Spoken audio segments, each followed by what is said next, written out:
Msanii wa muziki wa Bongo Flava, Rayvanny, amethibitisha kununua gari jipya aina ya Mercedes-Benz G-Wagon. Katika video iliyochapishwa kwenye YouTube na simulizi na sauti, Rayvanny anaonekana akionyesha gari hilo jipya, huku akipokea pongezi kutoka kwa Diamond Platnumz.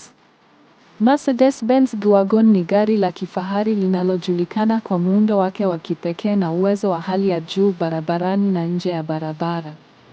Gari hili linaendana na hadhi ya Rayvanny kama mmoja wa wasanii wakubwa nchini Tanzania. Ingawa bei halisi ya gari hilo haijathibitishwa rasmi, magari ya aina ya G-Wagon nchini Tanzania huuzwa kwa wastani wa shilingi milioni 335. Ununuzi huu unaonyesha mafanikio ya Rayvanny katika tasnia ya muziki na maisha ya kifahari anayoishi.